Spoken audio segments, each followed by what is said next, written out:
Now, Action 7 News live at 10. Coverage you can count on. We find the defendant, Levi Chavez, not guilty of first-degree murder. I'm not guilty. I'm innocent. Justice has not been served today. This was a made-up pile of lies from the beginning. I don't care. Bring the civil case on. I'm not guilty. I'm innocent. Count one. Explosive reaction tonight after not guilty verdicts in the Levi Chavez trial. The former APD officer acquitted of his wife Tara's murder after a 5-week court case that attracted national attention. It took the jury of 9 women and 3 men less than 2 days of deliberations to find Levi Chavez not guilty. And the moment the jury announced they reached a verdict, you could cut the tension in the courtroom with a knife. Action 7 News reporter Ana Velasquez has been covering this trial since day one. She begins our team coverage. Levi Chavez walked into the courtroom, waved to his relatives, and took a seat at the Velasquez, KOAT, Action 7 News. And as Anna mentioned yesterday, full day of deliberations, and then today came back, and 2.5 hours later, a verdict was reached. And 2 schools of thought, the most common one being a quick verdict usually leads to an acquittal, and it proved to be the case here. And it's kind of like a telltale sign when Serna and Chavez walked in the courtroom, very upbeat. When Tara's family walked in, very stoic, very calm, and looked like they were defeated, just like Anna said. It was almost a moment of silence as soon as the verdict was read, and then there was the reaction. There was that slight pause from both sides, let it sink in, and then react. Well, our cameras caught Levi Chavez shortly before he entered the courtroom this afternoon. He appears optimistic, as we said, greeting attorney David Serna with a smile and a hug. Chavez is surrounded by his support team here, including wife Heather, as he makes his way to the Sandoval County Courthouse. He tells our crew he's confident in that he is an innocent man. And after learning the verdict, Chavez seemed relieved, but his demeanor changed drastically once he left the courthouse. Action 7 News reporter Regina Reese talked to Chavez after he learned his fate. She continues our team coverage. Levi Chavez stormed out of the courthouse. Reporting in Sandoval County, Regina Reese, Action 7 News. And while one side was happy with today's verdict, Tara Chavez's family felt very differently. Action 7 News reporter Aaron Hill caught up with her parents as they were leaving the courtroom. He joins us live from the Sandoval County Courthouse. Yeah, Doug and Shelley, good evening. Tara Chavez's parents seemed very somber after they heard that verdict today. Throughout this trial, they had been upbeat and even optimistic that Levi Chavez would in fact be found guilty of killing their daughter. But as they were leaving this courthouse behind me, the look on their faces spoke volumes. It's not the verdict Joseph and Teresa outcome. Cordova says it'll be tough to move on. Now, as you could see in that video, the Cordovas did seem very sad and somber as they were leaving. I imagine just trying to process that not guilty verdict. Doug and Shelley. And Aaron, when you were talking to the parents, Tara's mom obviously didn't say anything. Did you ever get the impression that she was hesitating to? You know, Shelley, in the past, both Joseph and Teresa Cordova have been very polite and welcoming to the media. But moving forward, whether or not they will sit down and talk a little bit more about this not guilty verdict, we're not so sure about that. That's still up in the air, especially with that civil case still weighing probably pretty heavily on them. 9 women and 3 men made a huge decision today to acquit Levi Chavez of a first-degree murder charge. An emotional and trying time for them as they decided a man's fate. Action 7 reporter Lauren Zucalink has that part of the story. So it was about 20 to 30 minutes after the verdict was read that the jury came through this door right here, then came through this gate, and they walked along this way. Now, I was standing right about over here waiting for them to see if they had anything to say to us. Their cars were parked right here. Now, many of those jurors made a beeline for their cars, but some stuck around to talk to us. What was the hardest part of this for you as you were going through all that evidence in your mind? Making the decision was the hardest. In Sandoval County, Lauren Zucalink, KOAT, Action 7 News. We asked her what he'd say about Facebook, where people have been posting comments that the jury got it wrong. He says people can say what they want, but they didn't have to go through it and hear every bit of evidence like the jury did.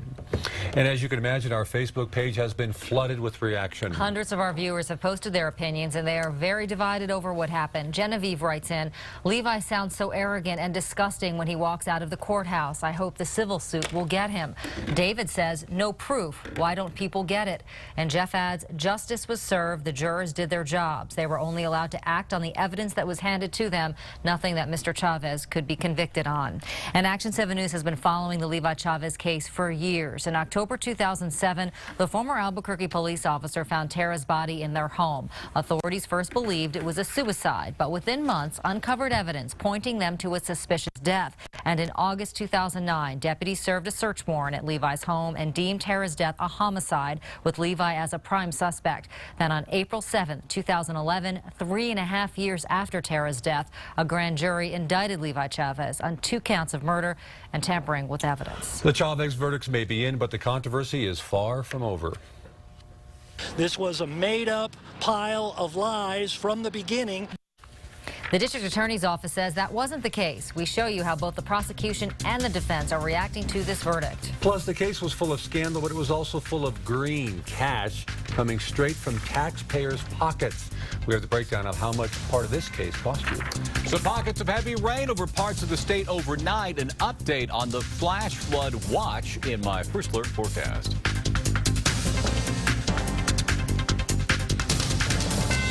You're watching Action 7 News live at 10. Honored as the state's best evening newscast by the New Mexico Broadcasters Association.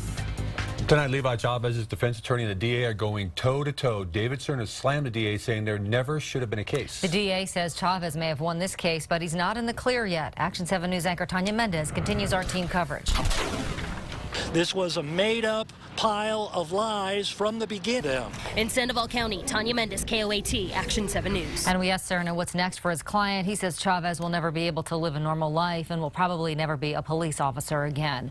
New tonight, one of the detectives who testified in the Chavez case is also reacting to the verdict. He talked to us about how he felt for Tara's family.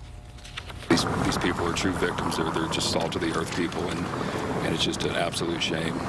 It's a travesty of justice. Jones says the last 5+ years of his life have been the saddest because of this case. It was a scandalous and expensive case. The Levi Chavez civil case and criminal case dragged on for years, and defending Chavez in the civil portion cost you a bundle. Money, and lots of it. Is it a shocking amount? Yeah, for that. Give me a break. According to the attorney representing the Tara Chavez's estate, the wrongful death piece of the civil suit has not been resolved, and the city is not involved in that. All right, well, turning now to weather. It was a massive cool down the last 2 days. This is the second day in a row that we had a record low high. We tied a record set for a low high back in 1986 when we hit a high of only 81 degrees into early next week. So, boy, after a couple of days of very pleasant weather, I'm ready for a good downpour here in the Albuquerque area. I think we're going to have to wait just a little bit longer, though. All right, Joe. It's no longer a mystery what killed the famous breakout star of Glee. An autopsy report released today confirms what most people didn't want to believe. Plus, Breaking Bad's Bryan Cranston makes his lasting mark in Hollywood. We'll take you for a walk on the Walk of Fame.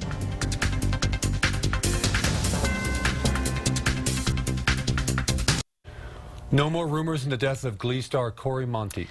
Officials say he died alone in his hotel room after mixing heroin and alcohol. It is a deadly combination that can slow breathing to the point it kills. Police already ruled out foul play on Saturday when they found the body of the 31-year-old after he failed to check out of his Vancouver hotel room on time.